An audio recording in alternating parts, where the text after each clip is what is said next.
Setiap langkah kecil yang kita ambil hari ini adalah bagian dari perjalanan besar menuju perubahan. Perubahan adalah wujud dari harapan, kerja keras, dan kebersamaan.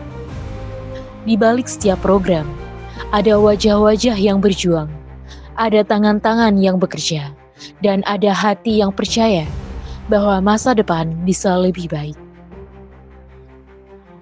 Ketika mendengar nama Nusa Kambangan, banyak orang langsung membayangkan sebuah pulau yang tertutup.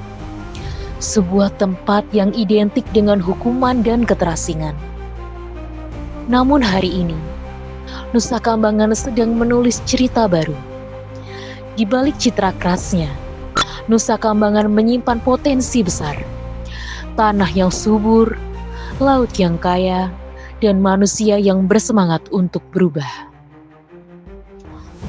Pulau Nusa Kambangan telah ditetapkan sebagai kawasan pemasyarakatan sejak masa pemerintahan Hindia Belanda. Dari masa ke masa, pulau ini menjadi saksi perjalanan pembinaan, sekaligus tempat lahirnya berbagai inovasi menuju kemandirian. Perjalanan ini bukan tanpa hambatan. Ada keterbatasan, ada tantangan, bahkan ada keraguan. Tetapi justru disitulah nilai kebersamaan diuji. Kita belajar bahwa perubahan tidak bisa dilakukan sendiri. Ia membutuhkan kolaborasi, dukungan, dan keberanian untuk mencoba hal baru. Hari ini, Nusa Kambangan menghadirkan berbagai program ketahanan pangan dan balai latihan kerja yang melibatkan berbagai unit pelaksana teknis pemasyarakatan. Pada sektor balai latihan kerja, warga binaan dibekali keterampilan yang memiliki nilai ekonomi dan siap diterapkan setelah kembali ke masyarakat. Program tersebut meliputi workshop Faba yang dikelola oleh Lapas Ngaseman sebagai sarana pemanfaatan limbah menjadi produk yang bermanfaat. BLK Konveksi yang menjadi tanggung jawab Lapas Nirbaya menghasilkan berbagai produk jahit dan pakaian. BLK Pengolahan Pupuk di bawah pengelolaan Lapas Batu yang mendukung sektor pertanian melalui produksi pupuk organik. BLK Pengolahan Penjernihan dan Desalinasi Air juga dikelola oleh Lapas Batu sebagai inovasi penyediaan air bersih di kawasan pulau. Sementara tempat pengolahan air dikelola oleh Lapas Kembang Kuning sebagai bagian dari pengelolaan lingkungan yang berkelanjutan. Seluruh program ini menjadi wadah pembelajaran, pembentukan karakter kerja, sekaligus bekal keterampilan bagi warga binaan. Komitmen membangun kemandirian juga diwujudkan melalui sektor ketahanan pangan yang terus berkembang.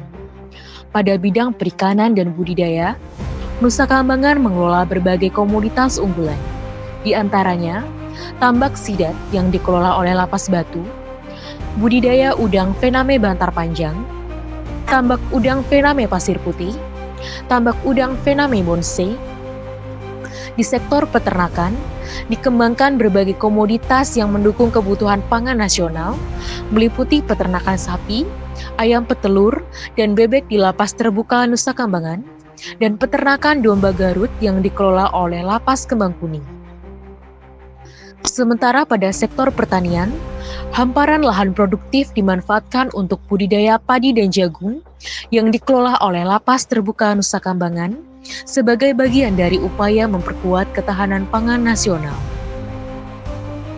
Tidak berhenti pada hasil panen, Nusa Kambangan juga mengembangkan hilirisasi produk agar memiliki nilai tambah. Berbagai hasil pertanian diolah menjadi tepung dan beras mokaf, hingga es krim berbahan dasar mokaf yang diproduksi oleh Lapas Nirbaya. Selain itu, terdapat pula produksi batik dan bakery yang dikelola oleh Lapas Permisan, membuktikan bahwa kreativitas dan produktivitas dapat tumbuh di mana saja ketika diberikan kesempatan. Perubahan yang kita jalani hari ini adalah investasi untuk masa depan. Masa depan di mana pemasyarakatan bermanfaat untuk masyarakat yang selalu dicita-citakan akan menjadi kenyataan. Masa depan di mana setiap orang merasa dihargai, didengar, dan diberi kesempatan. Melalui program ketahanan pangan dan balai latihan kerja, Pemasyarakatan membuktikan bahwa bukan hanya tentang menjaga keamanan, tetapi juga tentang membangun manusia yang lebih mandiri, produktif, dan siap kembali berkontribusi bagi masyarakat.